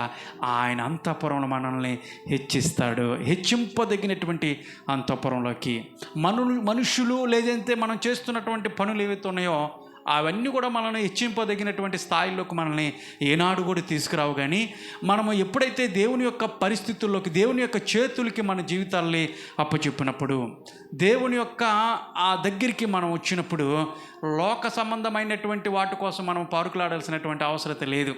లోకంలో పడి చెడి తిరుగుతానికి దేవుడు మనల్ని పిలవలా, ఆయన మనల్ని అందుకని నియమించలా, ఆయన మనల్ని అందుకని చేర్చుకోలేదు. కానీ ఆయన హెచ్చింపదగేవాడు దేవుడు కాబట్టి మనం హెచ్చించి ఆశీర్వదించి ఉన్నత స్థానంలో ఆయన ఉంచటానికే ఆయన ఏం చేశాడంట? మనందరిని కూడా ఆకర్షింపచేశాడు. మరి ప్రభు దగ్గరికి రాగలవా? ఆయన పిలుస్తూ ఉన్నాడు. ఈ రోజు వరకు కూడా ఆయన రెండు చేతులు చాపి నిన్ను పిలుస్తూనే ఉన్నాడు. కారణం ఏంటంటే నిన్ను చేర్చుకోవటానికి, ఆయన అంతఃపురంలో నిన్ను హెచ్చించటానికి. అట్టి కృప మీ అందరికీ దేవుడు అనుగ్రహించునుగాక. కళ్ళు మూసుకోండి, చిన్న ప్రార్థన చేసుకుందాం. కళ్ళు మూసుకోండి, ప్రార్థన చేసుకుందాం. ప్రభువా, మమ్మల్ందరం కూడా ఆకర్షించావయ్యా. మీరు ఆకర్షించబడకపోతే ప్రభా, ఎవ్వరం కూడా నీ దగ్గరికి రాకపోకపోయి ఉండేవాళ్ళమేమో. లోకంలోనే పడి చెడిపోయి చెడు అలవాట్లకు ప్రభా తిరుగుతూ మా జీవితాలను నాశనం చేసుకొని చిన్న భిన్నమైనటువంటి జీవితాలుగా మార్చుకొని ఆయా నిత్య నరకంలోకి వెళ్ళాల్సినటువంటి మమ్మల్ని ఎన్నుకున్నావు. మమ్మల్ని పిలిచావు, మమ్మల్ని ఆకర్షింపచేసి. మేము మిమ్మల్ని ఆకర్షింప చేయలేదు ప్రభువా. మా మాటలు, మా తలంపులు, మా ఉద్దేశాలన్నీ కూడా చెడిపోయి ఉన్నాయి. వాటి ద్వారా మిమ్మల్ని ఏనాడు, ఇప్పుడు, ఎప్పటికి కూడా ప్రభా ఆకర్షింప చేయలేము, నిన్ను ఒప్పించలేము ప్రభా, నిన్ను నీ దగ్గరికి రాలేము ప్రభువా. అయితే తండ్రి, మీరు మమ్మల్ని ఆకర్షించారు కాబట్టి నీ ఆకర్షణ వలన ప్రభా మేము మీ ప్రజలుగా చేర్చుకున్నావు, నీ ఆలయంలోకి మమ్మల్ని చేర్చుకున్నావు. మా ఆత్మలను ప్రభా చేర్చుకుని సురక్షితంగా ఉంచావు తండ్రి. అందుని బట్టి నీకు వందనాలు. మమ్మల్ని ఎందుకు పిలిచావు, మమ్మల్ని ఎందుకు ఎన్నుకున్నావు అంటే పౌలు గారు చెప్తా ఉన్నారు, మమ్మల్ని ఎందుకు, క్రీస్తు మనల్ని ఎందుకు ఎన్నుకున్నాడు తెలుసా? మనల్ని రక్షించటానికే మమ్మల్ని ఎన్నుకున్నాడు, కానీ ఉగ్రత పాలవటానికి ఎన్నుకోలేదని పౌలు గారు చెప్పిన రీతిగా అయా మమ్మల్ని అందరూ కూడా ప్రభా రక్షణనివ్వటానికే, రక్షించటానికే, నీ అంతఃపురంలోకి అయా మేము దగ్గరగా రావటానికి, నీకు సమీపంగా ఉండటానికే మమ్మల్ని చేర్చుకున్నావు నాయన. ఏ ఎన్నిక లేనటువంటి వారము, ఏ మంచి లేనటువంటి వారము తండ్రి. ఎటు చూసినప్పటికీ కూడా ప్రభా ఇదిగో నాయన, ఏ కోస కూడా ప్రభా ఎన్నిక లేనటువంటి వారిని, విలువే లేనటువంటి వారిని ప్రభా మమ్మల్ని కొన్నావు, మమ్మల్ని చేర్చుకున్నావు ప్రభా. అర్హత లేదు ప్రభా, నీ అంతఃపురంలో రావటానికి మాకు అర్హత లేదు నాయన. అయినప్పటికీ మమ్మల్ని చేర్చుకున్నావు. నీ ప్రేమ మితి లేనటువంటి, ఎలలేనటువంటి నీ ప్రేమ చొప్పున ప్రభా, నీ కనికరము, నీ దయ చొప్పున మమ్మల్ని నాయన నీ అంతఃపురంలోకి చేర్చుకున్నావు. అందుని బట్టి నీకు వందనాలు చెల్లిస్తా ఉన్నాను తండ్రి. నీ అంతఃపురంలో మాకు భద్రత ఉంది, నీ అంతఃపురంలో మాకు క్షేమం ఉంది, నీ అంతఃపురంలో ప్రభా మాకు కాపుదల ఉంది ప్రభా. ఎవరైతే నిన్ను ఆశ్రయిస్తారో, యెహోవా నామమును ఎవరైతే, యెహోవా నామం బలమైనటువంటి దుర్గమో, అందులో ఎవరైతే ప్రవేశిస్తారో వారికి భద్రత ఉంది, వారికి క్షేమం ఉందని ప్రభా మీరు చెప్పిన రీతిగా ఇదిగోనైనా నీ అంతఃపురంలో మమ్మల్ని చేర్చుకున్నందుకు నీకు వందనాలు చెల్లిస్తా ఉన్నాను. నీ కృప, నీ దయ ప్రభువా మా పైన ఉంచినందుకే నీకు వందనాలు. నీ దయ లేనిది మేము బ్రతకలేము ప్రభా, నీ కృప లేనిది మేము బ్రతకలేము తండ్రి. నీ కృప సమృద్ధిగా మా పైన ఉంచమని ప్రార్థిస్తూ ఉన్నాను తండ్రి. నీ దయ మా పైన ఉంచండి ప్రభా, నీ దయ మా పైన ఉంచండి ప్రభా. యేసయ్యా, నీ దయ మా పైన ఉంచండి తండ్రి. నీకు వందనాలు చెల్లిస్తూ ఉన్నా, నీకే కృతజ్ఞతాస్తుతులు అర్పిస్తూ ఉన్నాను తండ్రి. అయా నీ ప్రేమ, నీ కనికరము, నీ దయ, నీ జాలి, నీ కరుణ, నీ దీర్ఘశాంతము, నీ దయాలత్వము, నీ వాత్సలతను బట్టి ఎనలేని స్తుతి స్తుతి స్తుతి స్తోత్రములు చెల్లిస్తా ఉన్నాను తండ్రి. అయా ప్రవేమిచ్చి నీ రుణం తీర్చగలం ప్రభా. 2025 సంవత్సరం ఎండింగ్లోకి మేము వచ్చాం ప్రభా. ఎన్ని శ్రమలు వచ్చినప్పుడు, ఎన్ని ఇబ్బందులు వచ్చినప్పుడు, ఎన్ని ప్రతికూల పరిస్థితులు మా చుట్టూ అలుముకున్నా నాయన, వాటన్నిటిలో మమ్మల్ని తప్పిస్తూ, వాటన్నిటిలో మమ్మల్ని నడిపిస్తూ, బలపరుస్తూ నాయన, కృంగిపోయినటువంటి మా హృదయాలని అయా ఎప్పటికప్పుడు ప్రభా మమ్మల్ని లేవనెత్తుతూ ప్రభా ఉద్ధరిస్తూ నాయన ఇప్పటి వరకు నడిపించావయ్యా, ఇప్పటి వరకు కాపాడావు తండ్రి. అందుని బట్టి నీకు వందనాలు చెల్లిస్తూ ఉన్నాను తండ్రి. మరికొద్ది దినాల్లో నూతన సంవత్సరంలోకి, 2026 సంవత్సరంలోకి అడుగు పెట్టడానికి మీరు ఇచ్చినటువంటి కృపను బట్టి నీకే ఎనలేని కృతజ్ఞతాస్తుతులు అర్పిస్తూ ఉన్నాను.